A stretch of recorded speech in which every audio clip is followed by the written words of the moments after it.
Yeah. So it started recording. So I repeat, once you have installed your Python, okay, go to your start button,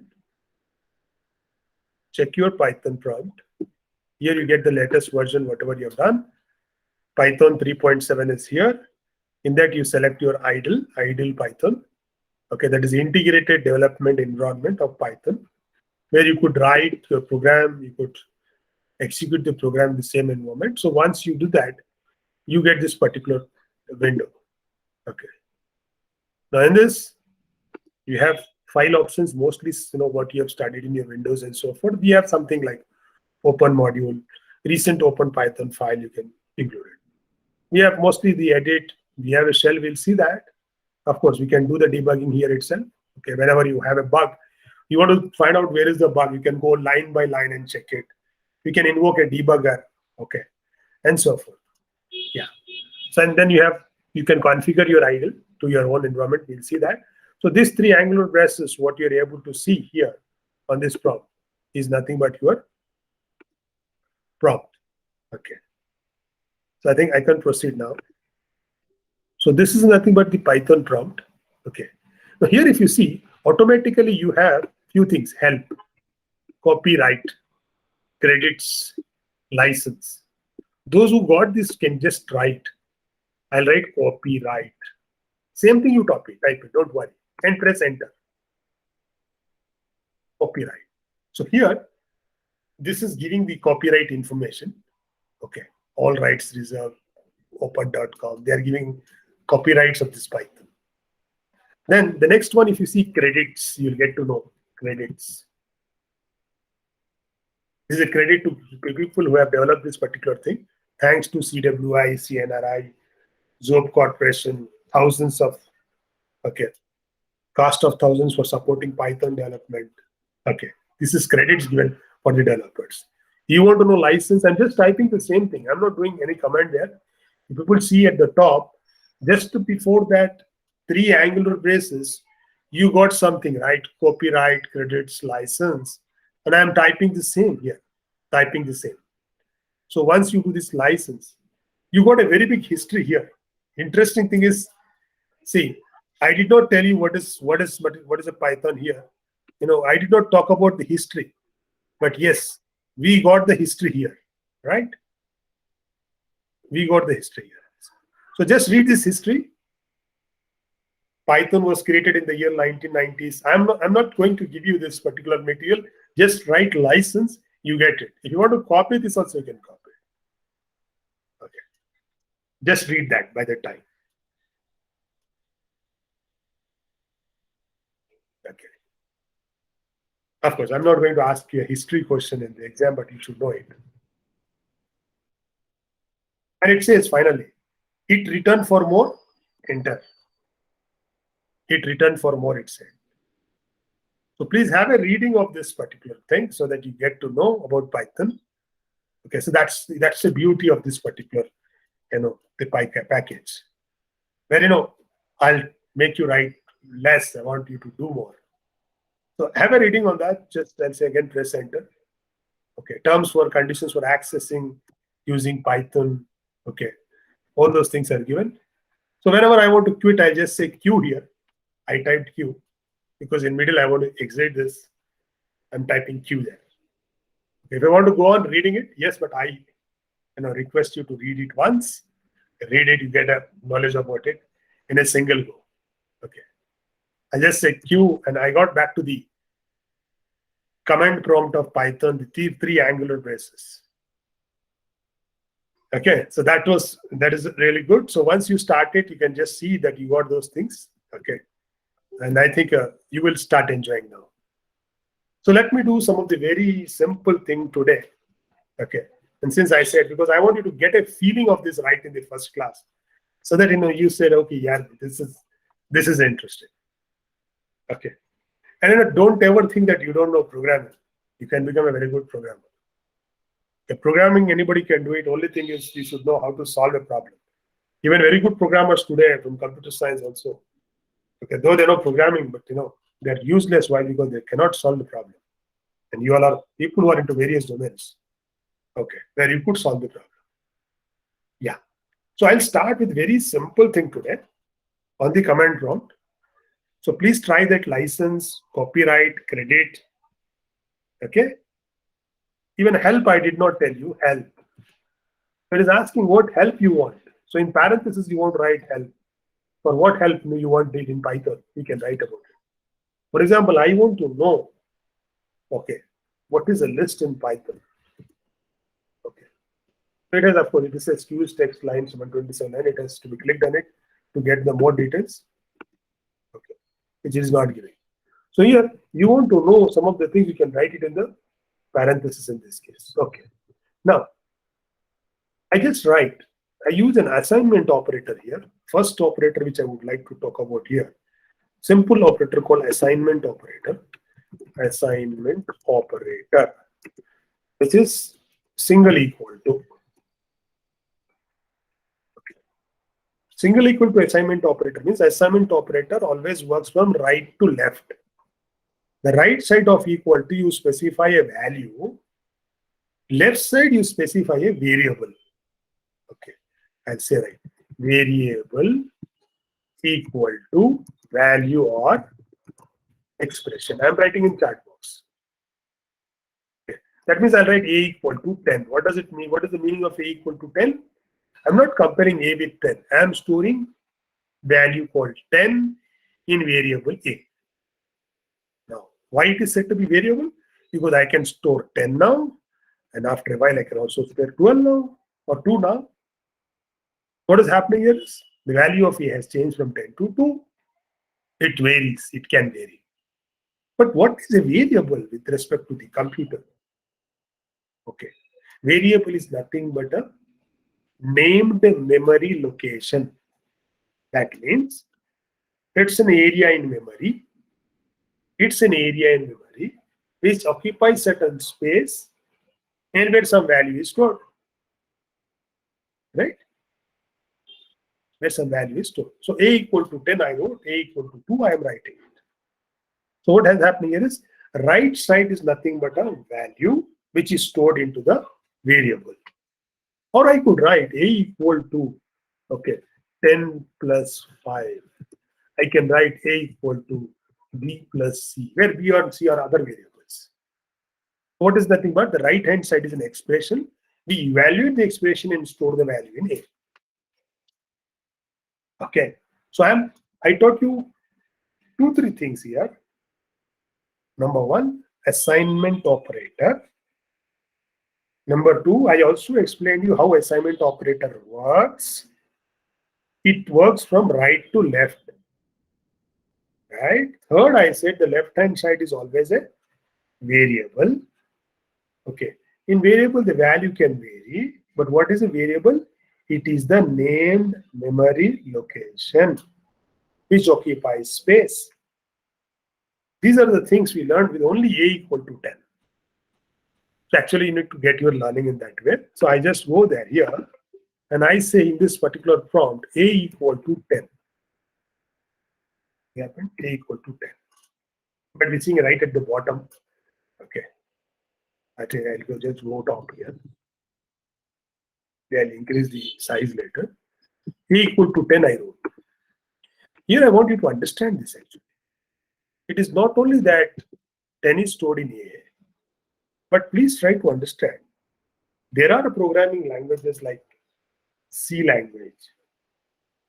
Okay, the C++, the Java language. What this language will do is nothing but before I use a variable, A I'm using it, before I use a particular variable, it has to be declared. I repeat, some of the programming languages, what they do, before I use that variable, now A, I'm using a variable called A here. So before using it, we have to declare it. We have to declare it. Declare it in the sense nothing but, if you see 10 is a number, 10 is a number, it's nothing but an integer. Okay, 10 is an integer. So what happens here is nothing but a value 10 can be stored in a variable A. So what happens?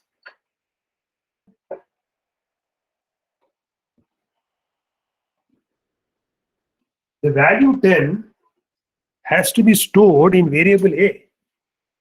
So that means to say variable A should be first declared. What declared means? It is of which type? Is the variable a numeric type? Is the variable is a string? Is the variable is a date? We have to specify. Now, in languages, further, A can be integer, A can be a float value, real value. Okay. I write A equal to 10, then A becomes an integer. I write B is equal to some 7.5, B becomes float, real value. Okay. So if I use a C language, if I want to write A equal to 10, then first I need to declare A as an integer. So what I do, before do that, I'll do the declaration. I'll say int A. A is of the type integer, then only I can write A equal to 10. Okay. This particular thing, this particular feature is very interesting in case of Python. In Python, I am not declaring A. If I just write A equal to 10, I think you are noting, my students, that right-hand side is a number. Since the right-hand side is a number, it automatically assigns A as integer. You need not declare. That's the reason. That's the reason Python is said to be, which I'll say in the next class, which I'll display my slides. Python is said to be a dynamically typed language. I write it here. Python is said to be dynamically typed language. Don't worry about this word, not tough. Type. From where is the word called type came? Type of that particular data, type of that variable. Okay, dynamical in the sense based upon the right-hand side value, automatically Python decides what is the type of the left-hand side variable. I'll again go back to my prompt, and here I'll write it. B equal to, in double quotes, I'm writing hello.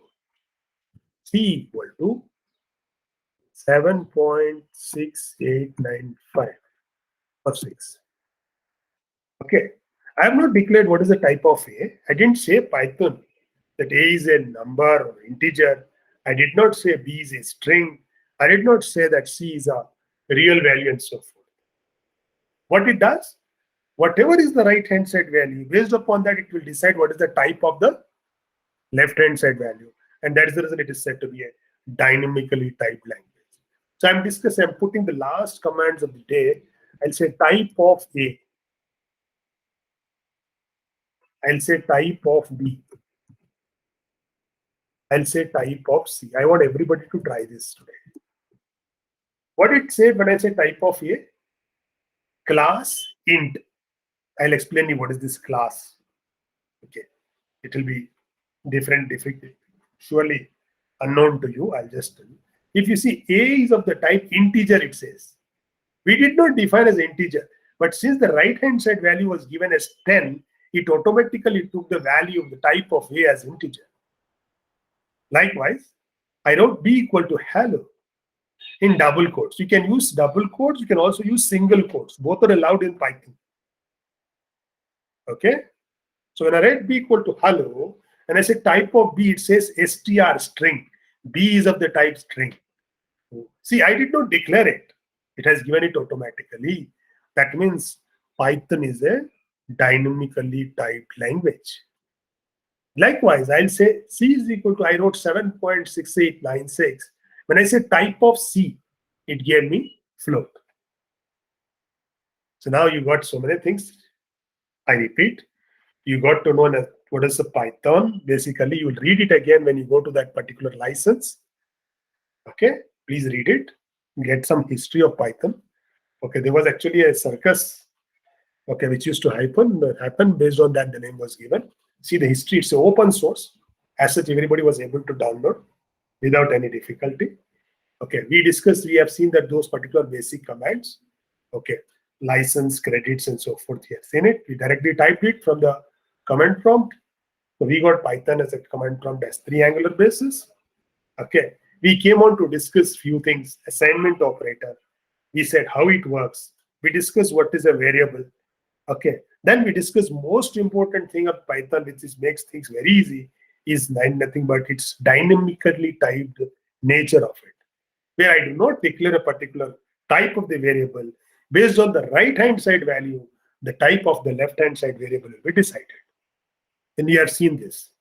And just to make your things very interesting and put up for you to ask some doubts and so forth, let me write it here.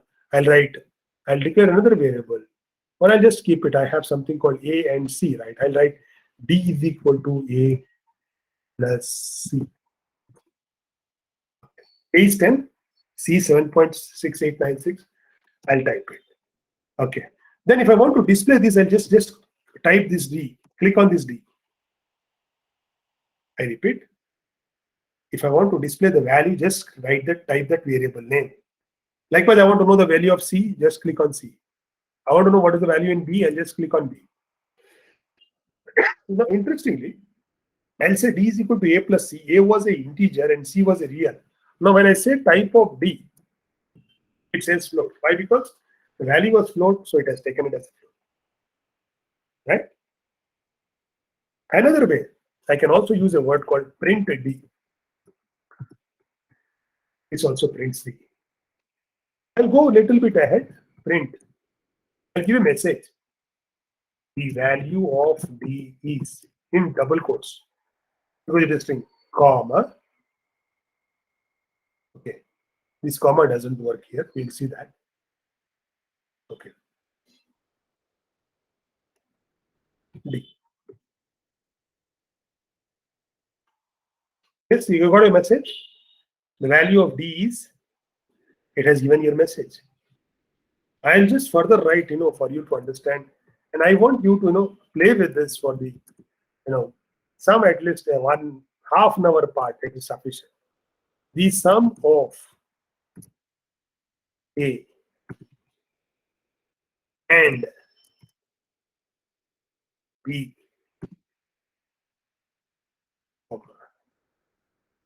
is, C.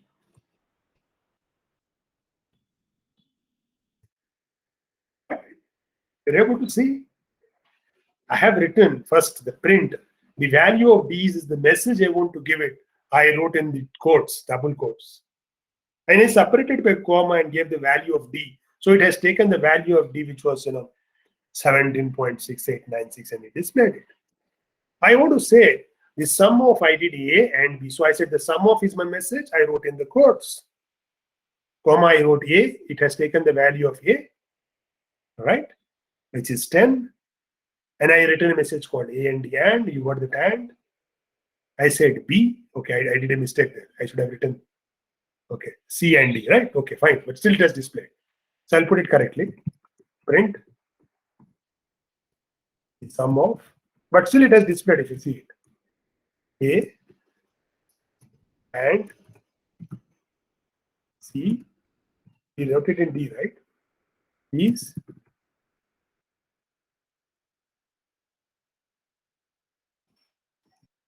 derivative. Oh, we got an error here. Now, please try to understand what is an error. Anybody can tell me what is an error and put it into the chat box. It is good. You should require such errors. There is an error. Okay. So I'd be happy to know what is the error here. The sum of, I wrote, the string, comma, A, then string and. Please see that and just put it onto the chat box. What's the error?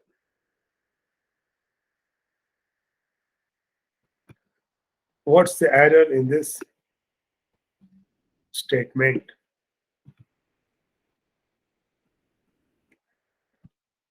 Yeah, anybody, please? Please tell me what is the error there. Or it is a bit difficult to identify the error.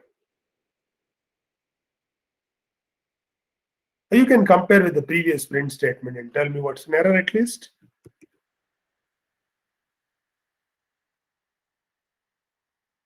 No comma after a comma is missing. Perfectly right. Okay, the comma is missing because we have to separate the variable and the message in both the side by a comma. Good. So I'll just type it correctly. That's fine. That's good. So make an habit that you debug your own. So this comma was missing. Okay. Always make an habit that you try to debug your own program. Don't try to if you're not getting it, please don't just go and ask somebody, or don't Google it directly. Okay. That's where you could do the things.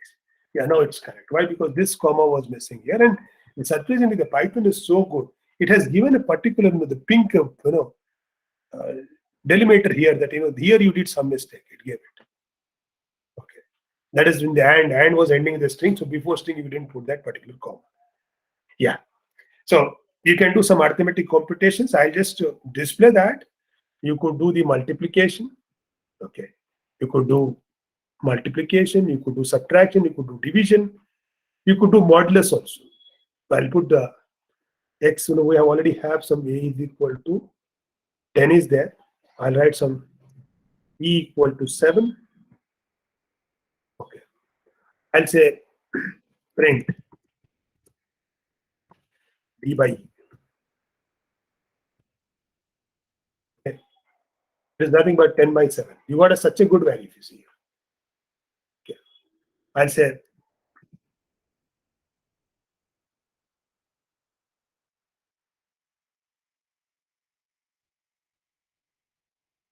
I'll write some other variable. This it works. So mod is not given here. We'll do this mod later, not here.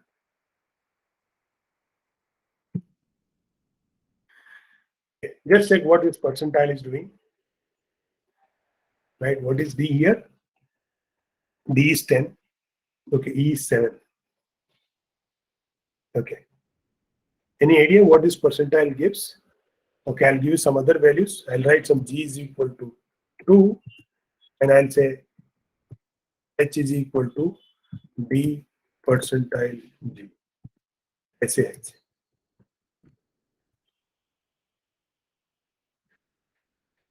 The surprise thing here is nothing but actually percentile gives the remainder modulus.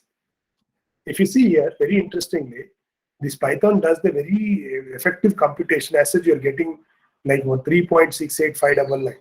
Though if you see, D is nothing but 10 in this case, E is 7, the remainder is actually 3, but it gives this particular exact value. So right now, don't worry about it. Plus is addition, minus is subtraction, star is multiplication, slash is division, okay, and percentile is modulus. I have something called div mod.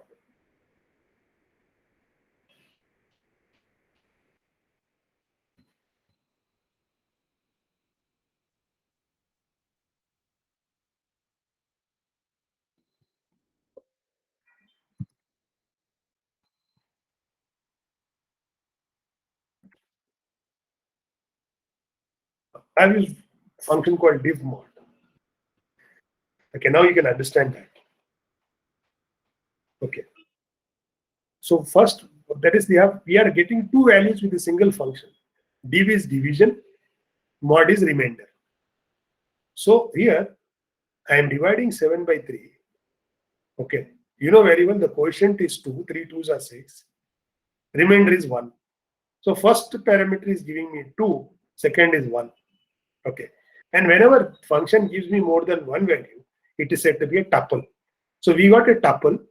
In that, the first tuple is giving me the quotient, second tuple is giving me the remainder. I'll just do this also. That mod was not working here.